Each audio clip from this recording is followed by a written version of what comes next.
Welcome to an hour of Health Made Radio. Health Made is a community for natural health seekers where we educate people about common health conditions and share extensive research on the most effective natural health treatments and promote legislation that protects our health freedoms. A core concept belief is in the innate intelligence and healing power of the body, and if properly supported spiritually, emotionally, and nutritionally, it can find its way back to health. Health Made Radio will bring information from integrative health experts throughout the world. Check us out at healthmade.co. Health is what you make it. I'm Dr. Michael Karlfeldt, and I'll be your host. Today's guest is Ashok Gupta. Ashok Gupta is the director of the Gupta Program. He has dedicated his life to helping people get their life back from chronic illness, improving people's well-being, and helping them achieve their potential. He's been teaching meditation around the world for over 15 years. He runs a global e-clinic specializing in treating ME, chronic fatigue syndrome, fibromyalgia, and multiple chemical sensitivities. And you can find that at www.guptaprogram.com. That's G-O-P-T-A program.com. Ashok has spent many years researching the brain neurology of emotion and linking well-being tools with science. He's published medical papers on the basis of stress-related illness. He has appeared in many media as an expert on stress on the BBC, CNN, Guardian newspaper, ITV, The Independent, and many others. He wrote and presented the Meaning of Life experiment, which is a free award-winning meditation and self-development app. And you can find that at themeaningoflife.tv. He also works with companies around the world teaching courses in leadership, time management, and personal development. And you can find more about that at ashokgupta.tv. Well, Ashok, it's such a pleasure to have you on the show, and we met in Florida a few weeks ago. I was so excited to hear about your program and the impact that you have worldwide on people with when they utilize your program. So I'm really excited to learn more about it and how people can benefit. Yes, definitely, Michael. So excited to be here and share my thoughts with you. So, yeah, thank you so much for inviting me. So tell me, I mean, this is not where your journey started. I mean, you were not set out to develop these kind of programs. And what moved you in this direction? Well, yes, Michael. I mean, like many of us who work in this space, it's often as a result of a personal journey or a personal story we've been through, often with many challenges. And so my challenge was when I was studying at university as an undergrad, I suffered from chronic fatigue syndrome, where I had gone to India for a holiday. I picked up some kind of stomach bug, and we obviously, it's complementary practitioners, we hear this story very often. And I came back to the UK, and although I recovered from the stomach bug, I continued to have ongoing symptoms, which then became progressively worse, to the point at which I could no longer continue with my studies at that time, and I had to take some time out. And I remember in that moment, my worst day when I literally had to crawl to the bathroom, I felt so exhausted I couldn't even speak to anyone. I said to myself, this is just so awful. It's like a brick wall. If I can just get myself better, I will dedicate the rest of my life to trying to figure out these chronic conditions and helping others. And that was the promise I kind of made with the universe at that time. And as a result of, that research that I did and speaking to so many different people, I managed to figure out what I thought was causing the condition, certainly for me. I got myself 100% better, then published a couple of medical papers and set up a clinic to treat others with the condition. So, yeah, that's been my personal journey through this type of condition. So I'm curious because, I mean, as you are, I mean, obviously the direction, you're from Indian heritage, and I know when you spoke, I mean, if you're not a doctor, your parents aren't that proud of you because so you're very kind of that high achieving, you have that pressure on you, and obviously that puts your adrenals a lot of stress and it wears down the energy in your body.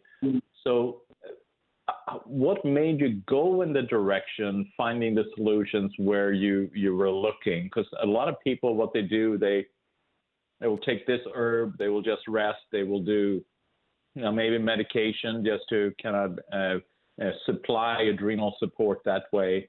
So what made you go in towards the brain and look there versus all the physical solutions that is provided, that's available? Yeah, it's a really good question. And I think what happened was, like many discoveries, I just came across it accidentally. I just happened to see a book, I think it was in a branch of Waterstones, which is probably your equivalent of Barnes & Noble. I saw a book on the shelf that was called The Brain Neurology of Emotion by Professor Joseph Ledoux. And just something called me to that book. And I picked it up, and obviously it was a very complex book, very in-depth, but it went into how emotions are caused in the brain. And I looked at that book, and I looked at the scenarios and the hypotheses it was coming up with, and thought, actually, we could apply this to chronic illness as well. It's not just about emotion. And even the concept of emotion has been misinterpreted, because we think of emotions as things that are psychological purely and effective in our response to the environment. But actually, emotions are protection responses. They're part of our physiology. They're part of our ability to defend and pass on our genes to the next generation. So they're survival instincts. And if you apply it to chronic illness, that's where the kind of parallels came to me, and that's what spurred me on that journey to heal myself through that aspect of health, which was the brain and neuroplasticity. So if you're saying that the emotion then is like a protection response, so how? So it kind of spurred here you're exhausted, and you're thinking then that is in your brain, and by working then on pathways in your brain, or correcting pathways in your brain, you're then able to then correct actually your inability to almost get out of bed. I mean, because you're so exhausted. And so what were some of the first steps? I mean, I know you had this realization, but what did that start to look like as you were starting to kind of work on yourself? Yeah, well, for me, it was an ad hoc, very random process of training my brain. Yeah, and the idea of brain retraining and neuroplasticity is such a new idea in medicine, it doesn't have much precedent. But what it's saying is it's different to traditional cognitive approaches, which rely on processing of thoughts, processing of emotions, and awareness of those. And instead, to a deeper level of training the brain through repetition, to reverse some of its automated responses, through that repetitive process. And that was an experimentation. It was thinking, okay, if this hypothesis is correct that I'm drawing on a piece of paper, then I need to become fully aware of some of these danger signals on the periphery of my consciousness, recognize that my brain is an autopilot that is detecting these symptoms like fatigue and creating then an immune response and a triggered response, which creates then more symptoms in my body, which loop back to a hypersensitive brain and create this vicious cycle. And if that is my hypothesis, how do we break that vicious cycle? And that's where as I said, it was an ad hoc process of training my brain, experimentation, until I came across what I think, works for me consistently, and then started applying that with other patients. Let's take a quick break. You're listening to Health Made Radio. Dr. Michael Karlfeldt. I'm here with Ashok Gupta. He is the founder and creator of the Gupta Program that's helping people all over the world, and you can find more about it at guptaprogram.com. We'll be right back.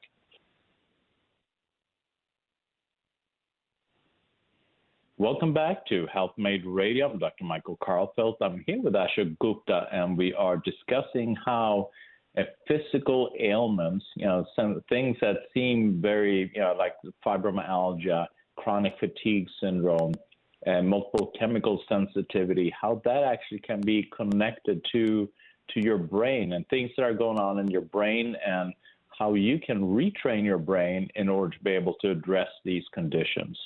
So what pathways, as you were studying and kind of trying to figure out, how to change these thought patterns, and you were talking about the word neuroplasticity. Can you define neuroplasticity before we kind of explain a little bit more as to what some of these pathways are?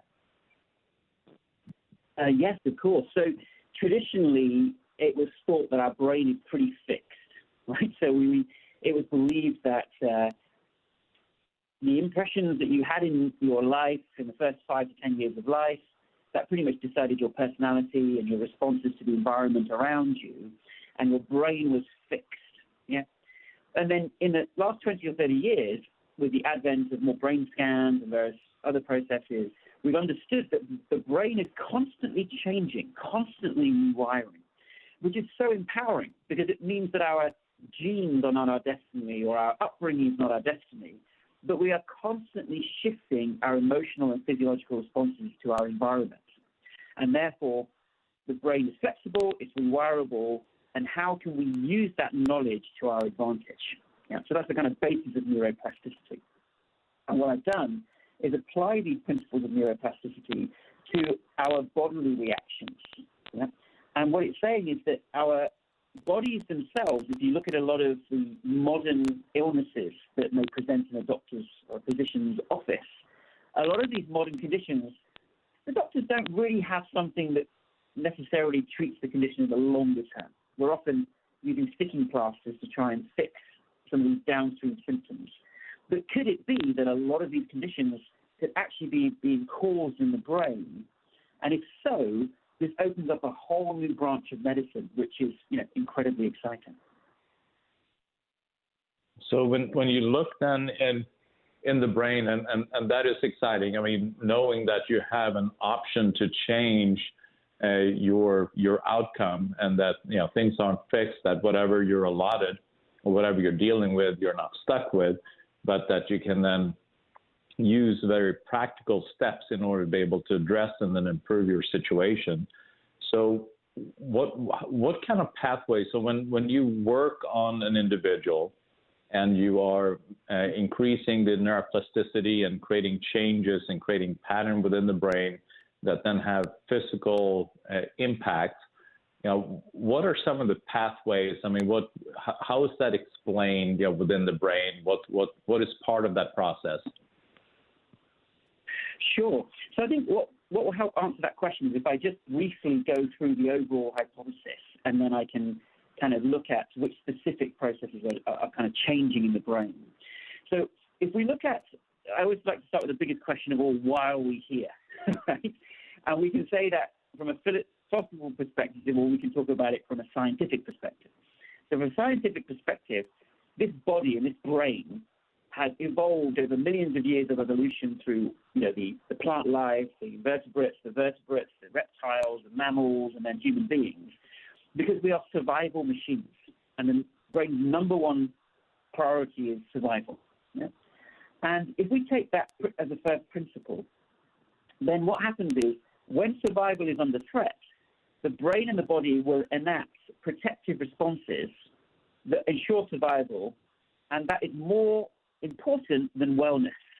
Right? So that second principle is survival responses are more important than making you feel healthy or making you feel good. Yeah, that's the second principle. So if that is the case, what then happens is in our recent past, over the last couple of 100 years, we now live in a more toxic environment, and I think many people agree with that. We have more pollution, more chemicals in our environment, more artificial processed foods. So our bodies are in a constant state of readiness and over-inflammation. The body is saying, we are now constantly receiving biological and chemical threats from the environment, and not to mention the psychological threats, because our stress levels are increasing as well. And therefore, the body is in a state of readiness. Then along comes, let's say, COVID. Let's take the COVID-19 infection and long COVID, which resolves. So the COVID infection arrives, and if the body is already in a weakened state, it fights off the COVID infection to the best of its abilities. But if it feels that that COVID infection was potentially life-threatening, and was very serious, it may fight off the infection, but now this may have left a legacy in the brain, specifically the amygdala and insular parts of the brain, which I'll come on to in a moment. It leaves a legacy in the brain, which is, we don't know if we are still in a threatening environment. Let's continue with these defensive responses. Yeah? And if we look at a lot of modern conditions, anything from things like even asthma or chronic fatigue or pain syndromes, long COVID, even dermatological issues, a lot of these conditions may be caused by our own immune system unnecessarily responding and creating defensive responses. Yeah. And so what then happens is the brain itself starts creating these immune responses and nervous system responses to otherwise very benign signals. And I believe that in long COVID, fibromyalgia and pain syndromes and chronic fatigue, those are signals from the body. So symptoms in the body become the conditioned stimulus. We experience symptoms in our body. This goes up to a very hypersensitive, hyperdefensive brain. It detects these symptoms. It recognizes them as dangerous and representative of ongoing infection. It then triggers an inflammatory response throughout the body and the gut, and a nervous system response, a sympathetic response, which then creates these symptoms in the body and an imbalanced gut, which then loops back to a hypersensitive brain. And the brain says, I knew it, I knew we were in danger. And then we get this vicious cycle of the brain and body responding to each other in a hyperprotective response, creating ongoing illness. And the amygdala is the part of the brain that's responsible for what we call defensive responses and making sure the body survives, especially fear and danger responses, anger responses. And the insula's job, this is a little part of the brain that sits between the limbic system and the cortex, the insula's job is to take in all coming information from the body, process it, and create the appropriate immune response and nervous system response to ensure homeostasis. And I believe that from animal studies that I've researched, these two brain structures are where this conditioning or neurological learning is stored, and these are the parts of the brain that we need to retrain out of these chronic responses. So it's almost like what it sounds like to me, it's not really the assault on the body, so meaning that somebody can have a huge infection or a huge, something bad happen to them, but the brain may not interpret that as life-threatening, and then you can have somebody that maybe have just a slight cold or slight, it may not be that big of an assault, from an observer's point of view, but because the brain will then interpret that differently, and that maybe that is based upon conditioning from traumas as a childhood or genetic or whatever it may be, you then have a stronger response, and they can develop, severe pain syndromes, even though the infection or the chemical assault or whatever it may be may not have been that strong. Am I correct with that? Absolutely, Michael. You've hit the nail on the head, which is that there are certain people who are more prone to these conditionings than other people. And you've hit on something around trauma. And we believe that, a lot of the patients that come into our clinic, they've had previous trauma, childhood abuse, adverse childhood experiences. This primes the brain to learning defensive responses in the future. And this ties up with the research, which shows us that people who've had adverse child experiences or experienced trauma or abuse are 3 to 4 times more likely to develop a chronic illness later in life. Now, isn't that absolutely fascinating? And it's been very difficult to understand what the links are. But now we have an absolute link, which is that the factory setting of your amygdala, your defensive brain structure, is impacted by your mother's stress, your birth experience, your upbringing, your parenting, your upbringing, how you were treated, which impacts on the amygdala's factory setting, which then means that later on in life, when you experience a threat, a virus or a chemical, the brain over-responds and creates these over-defensive responses because that's what it had to do as a child in order to survive in a threatening environment. And then that links all of these things together. And, an analogy that I love to give is the Game of Thrones analogy to this, which is that or if people aren't a fan of Game of Thrones, they may be, aware of the idea of fairy tale, right? So you've got a castle where you're the king or the queen of the castle, and the castle is under threat, because there's been a drought. And the castle, as a result of this drought, is weakened.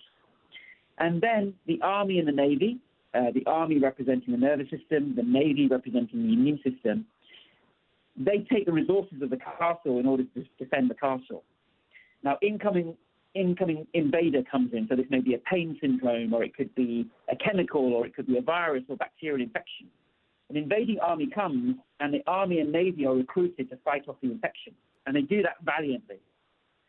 But in doing so, they become traumatized because they know the castle is weak because of the drought. So now the army and navy say, because we're in a drought, we need all the resources of the castle. We need all the wheat and all the metal and all the resources to be funneled to us to ensure survival. And now, just a little horse and cart coming over the hill is a potential threat. And the army and navy create a huge defensive response because they're primed and ready to defend. So they continually throw all their arrows and at this very harmless cart and horse coming over the hill. And therefore, this is the analogy of the body itself. The reason it's in a weakened state and in a state of perpetual illness is because it's using all the resources of the system to hyper-defend against a non-existent threat, essentially. Yeah, it's fascinating. And yeah, let's take a quick break. You're listening to Health Made Radio. I'm Dr. Michael Karlfeldt. I'm here with Ashok Gupta. He is the director of the Gupta Program, and you can find more information at GuptaProgram.com. We'll be right back. Welcome back to Health Made Radio. I'm Dr. Michael Karlfeldt. I'm here with Ashok Gupta, and we are discussing how the brain is impacted by past traumas and how different, like infections, even if they're minor or chemicals, how they can then trigger an immune response that can make you feel very, very sick and deal with chronic issues.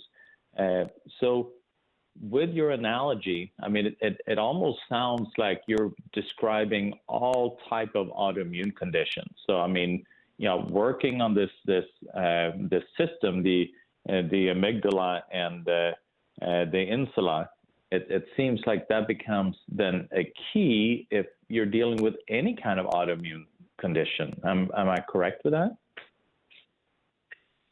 So interesting you mentioned this, Michael, because so far we've been focusing on a number of conditions that we've traditionally treated, which are ME and chronic fatigue syndrome, long COVID, fibromyalgia and other pain syndromes, as well as mold illness and MCAS.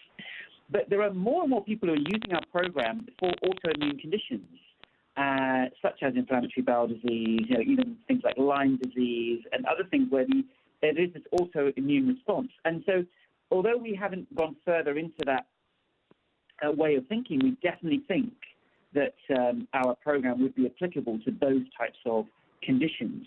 And what we're really saying is where there's no obvious sign of ongoing infection or obvious sign of a pain, organic source of that pain, in those circumstances, could it be that not only is our own body creating the inflammation, but the systems that are designed to protect us are the very systems which are now causing the problem.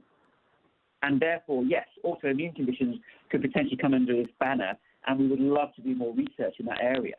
And Michael, what's fascinating is we didn't even realize this, but there are doctors who specialize in Alzheimer's and MS who are prescribing our program and getting wonderful results with our program that we weren't even aware of. And in fact, I'm presenting at the Alzheimer's Summit in a few months.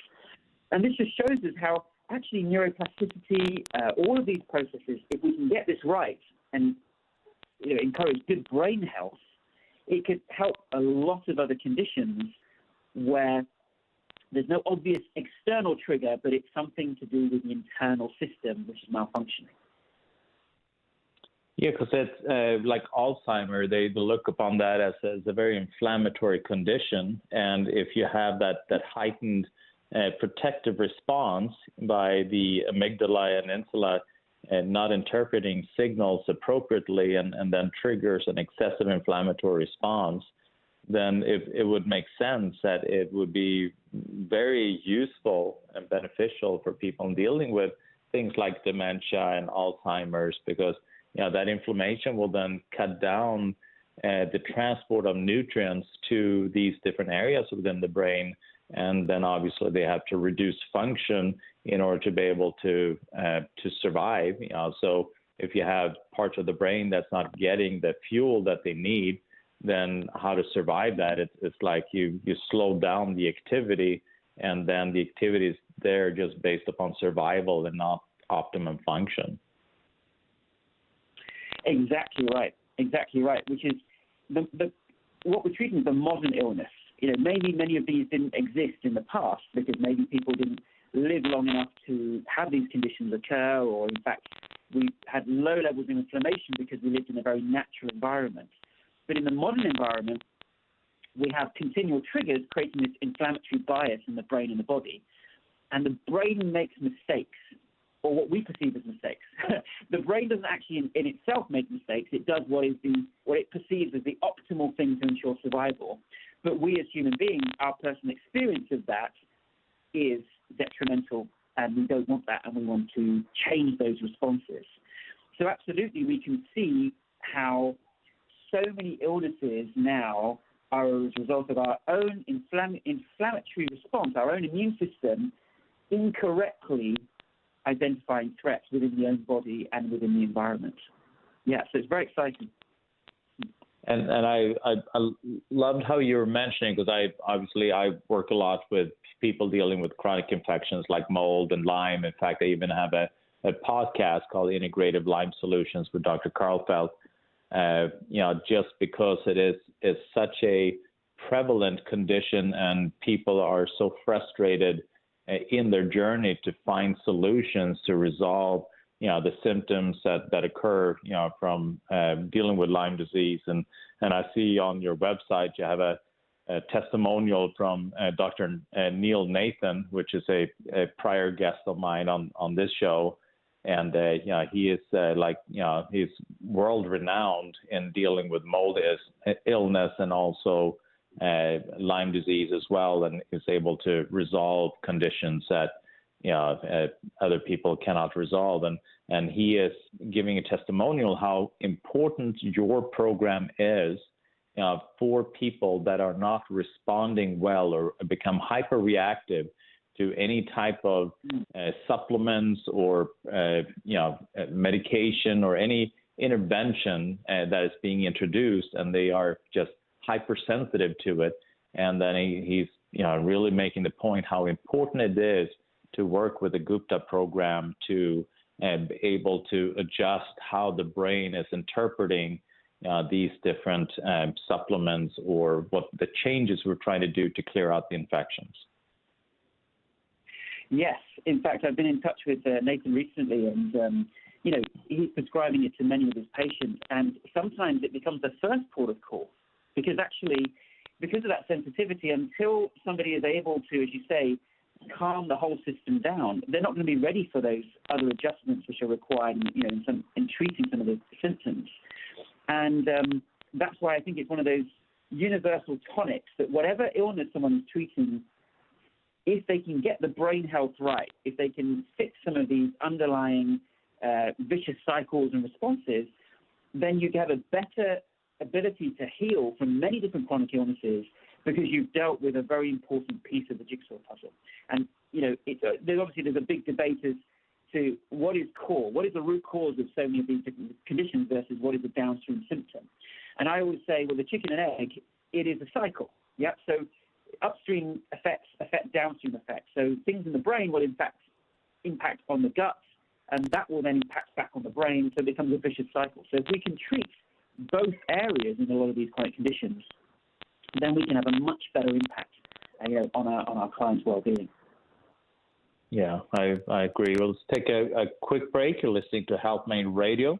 I'm Dr. Michael Karlfeldt. I'm here with Ashok Gupta, and we are discussing how you can then maximize and retrain your brain in order to be able to resolve a lot of chronic conditions. We'll be right back. Welcome back to Health Made Radio. I'm Dr. Michael Karlfeldt. I'm here with Ashok Gupta. He is the founder and director of the Gupta Program.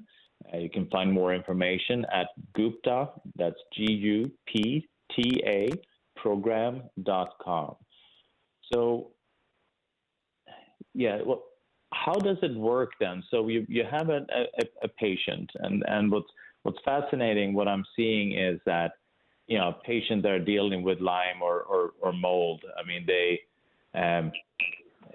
it's hard for them to figure out where to start. And you're mentioning a lot of times it is that kind of reprogramming of the brain that becomes really important in order for them to be able to benefit then from some of the physical interventions that we're doing, like whether we are going after mold with certain supplements or identifying the different pathogens that are there and then going after them. So when a person then starts with the Gupta program, I mean, what does it do? What does it look like? And what can a person expect? Sure. So the Gupta program is a very holistic approach. So we don't just do the brain retraining. That's the core of it. But it is saying that we treat the whole person, not the disease. And therefore, the way the Gupta program works is it's an interactive video course, which is online. There are 15 interactive videos which have been shot in the beautiful mountains of Switzerland. And then we have about 20 to 30 audio exercises. And then there are weekly webinars, coaches. We have 30 or 40 coaches now trained around the world, and a very supportive community of like-minded speakers there. And so it's a whole ecosystem of support to help people retrain the brain. And we teach patients to recognize these unconscious signals and use unique repetitive processes to train the brain out of that response to bring it back to homeostasis. So that's how the brain retraining works. And what we find is the key success factor is just doing it. So, a lot of people may feel they want to take a drug or a pill to overcome their condition. And with the Gupta program, it does require a shift in thinking to say, actually, I'm going to need to retrain my brain, which is going to require a certain amount of commitment to doing the processes. But most people, once they start and they see the positive impact, then that carries them through and they do continue with the treatment. And we call them the 3 R's of the Gupta program. So the first R is retraining the brain, which is the core and unique aspect. The second R is relaxing the nervous system. So we also use supportive meditation and breathing techniques, lifestyle advice, sleep advice, activity levels, pacing, daylight, getting into the sun, all of these different things which support healing. And finally, the third R, which is often neglected in medicine, is re-engaging with joy. That many people who go through chronic illness, they almost wait for their illness to go before they allow themselves to be happy or joyful. And we help people understand what is it that brings them joy in life, what uplifts their spirit. And we know from research that when people are happier, when they are relaxed, they've meditated, they've breathed, then their brains are more neuroplastic. So the purpose of relaxing the nervous system and re-engaging with joy is to create a fertile environment for brain retraining to occur and ultimately health to return.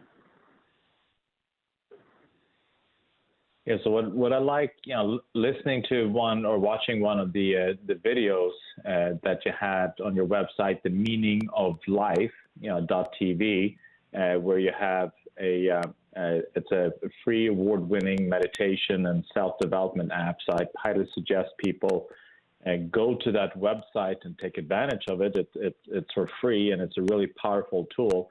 But one of the statements that you make was that society conditions people to become unhappy. And what you just said is that in order for us to be able to resolve these issues, we need to find our passion, our purpose, and find joy.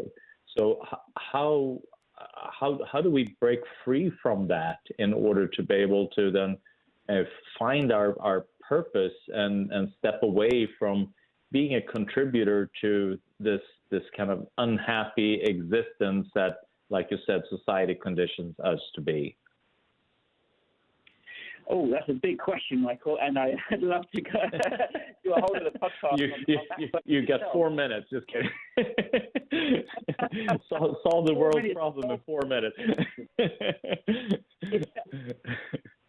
So that's a topic that I love speaking about, and I think what it is it's about, first of all, awareness and recognition of how society's conditioning is impacted on the way that we think about life, the way that we act, our sub-personalities, and all of our motivations. So it's reanalyzing anything that we take for granted and reorientating.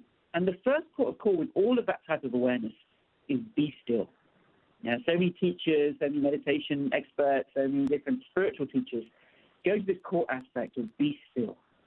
Rather than the mind being crazy and active and us being identified with that, let's be still, let's go inwards and listen to that more intuitive voice, that internal navigation system that can show us the truth and show us the way. So I think that's always the first port of call.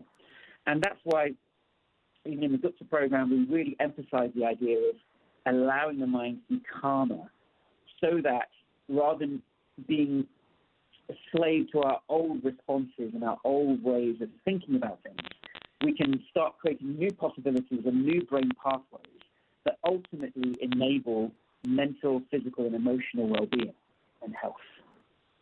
So a short answer would be still, go inwards, and listen to that internal, intuitive navigation system that can propel us forward along the path.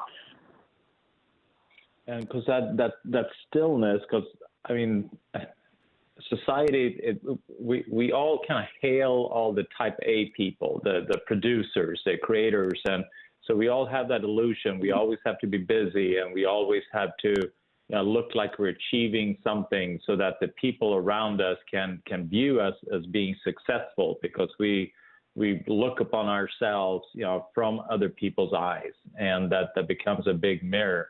So by then disconnecting from that, from what I'm hearing, and allowing, disconnecting from the busyness and allowing, to be in that peaceful state, then in that stillness, it then allows then who we truly are and our purpose, it allows that to manifest. Because if we don't take that time and sit down and kind of allow that to become, then our busyness will keep that hidden. Yes, exactly. And the analogy I love to give is the idea of a diamond. Yeah. Yeah. So we are like a diamond rough. So there's a supreme beauty within us, yeah, which is that diamond that is solid, that is can never be destroyed, can never be affected by the world around it. And yet we are covered in these layers of dust. And the layers of dust represent societal conditioning, our personal conditioning, and our habits. And therefore, we can't sparkle, we can't shine, because we're identified with this conditioning, the not true us, the part of us that is not really the true us. And life is a process of cleaning and polishing that diamond, removing these layers of dust, so we can get to and associate with our deepest nature, which is love and bliss. And that's, I share my personal views on that. People may have their own views. But if we truly are bliss and love, then that becomes our natural navigation, and we start living more from the heart. But in order to get there, we've got to polish the diamond, remove these layers of dust. And that, for me, is the process of life, the process of the ups and downs, the challenges, the people and situations, even illness comes to us. All of these situations in life are an opportunity to polish the diamonds, to change our reactions and become the real us. And that is, for me, the beauty of the journey of life. And so, I when I met you, I always was so impressed how you were able to communicate very complex ideas and philosophies in very short and powerful sentences. So that impressed me tremendously, and I'm sure that is just through your whole program. So what do people experience? What are some kind of testimonials? What is the outcome if somebody dealing with fibromyalgia? I mean, what have you seen? Or chronic fatigue? Obviously, you had your own story, or multiple chemical sensitivity. What have they experienced? Sure. So people, when they use our program, we call it a 6-month program, a minimum 6 months, because we don't want people to become complacent. But generally, people notice differences within weeks and months, and people, obviously it varies for each person, but they will reach a good recovery within that period of time, which we call it 80 to 90% recovery within a number of months. And then following that, as long as they don't become complacent, it is then a process of reorientating back into normal life. So beginning to take back responsibilities, back to a job, etc. So rehabilitating themselves back into normal life. And we have some, because what matters to us is having scientific rigor behind this. So we do have some scientific research, and recently we published a paper in the Journal of Clinical Medicine, which was a randomized controlled trial that was conducted by an independent university in Spain. And they found that just after 8 weeks intervention, compared to a control, there was a 40% reduction in fibro scores and a 50% drop in anxiety and depression, a 50% drop in pain, and a 50% increase in quality of life, just in 8 weeks of using our brain retraining program, and very low levels in the control group. So that was a very exciting study. So we're looking to do more and more studies in this particular area to show how powerful these interventions can be in a short period of time. And to me, that's so fascinating, because it's still, you still have the mindset that in order to get well, you have to take some pill, and here, just by doing these exercises and kind of listening to the techniques and doing the lifestyle changes that are suggested and through the Gupta program, you can have this kind of an impact. I mean, 40% within a couple months, that's tremendous. I mean, if you would have a drug that would have that impact, that would make billions of dollars. Exactly. And unfortunately, the way that our systems are set up, our medical healthcare systems, and I know I'm preaching to the converted here, Michael, but the way that we've got these systems set up, they are designed for a quick 5 or 10 minute consultation where a drug is prescribed. It's not a health industry, it's a sickness industry. And unfortunately, and don't get me wrong, I'm not anti-medicine, so to just be very clear, I think drugs and surgery are incredibly valuable and important, so I'm not one of the radicals here. But what I'm saying is in the modern types of conditions that people are facing, it requires a far more holistic approach to have long-term benefits. And the approach has to be treating the whole person and has to be holistic. So it's a very exciting time to be alive in the medical industry, because I do believe that even insurance companies are now orientating more towards the idea of, rather than prescribing drugs, can we prescribe apps? Can we prescribe holistic lifestyle advice? Can we prescribe things which actually give us better results than purely focusing on a drug-orientated approach? And so I think things are really going to shift over the next 10 to 20 years, and we're going to see the dawn of this new type of medicine, which I kind of term bioelectrical medicine, which is treating the software, not the hardware, treating the electrical system of the body versus the hardware itself, and how that can massively impact on so many different illnesses that previously we have gone, uncured. Yeah, no, and I agree with you. It's not that because our conditions are becoming more and more complex, we need to look upon holistic solutions, and holistic meaning that obviously you want to address the whole of the individual, not just parts of it. But with that, you're also then bringing in a combination of different therapies. So it's not one that is isolated from all the others, but it's how they work together and uniquely drafted for that individual or crafted for that individual becomes important. Yeah, exactly. So the era of personalized medicine, personalized care is really the big growth industry now. And I'd encourage more and more people to get into the area and give the support that patients desperately need. Yeah, absolutely. Well, Ashok, it's been such a pleasure to have you on the show, and what you're doing is revolutionary, and I so appreciate people that do what you do when they take the bull by the horns and then find something that is unique and definitely needed, and then spending the amount of energy that you do to be able to make it available to people all over the world and to have such a broad impact. So thank you so much for everything that you do, Ashok. Yeah, thank you so much, Michael, and thank you for having me on. It's absolutely my pleasure. That is it for today. You're listening to Health Made Radio. Remember, check us out at healthmade.co. Health is what you make it.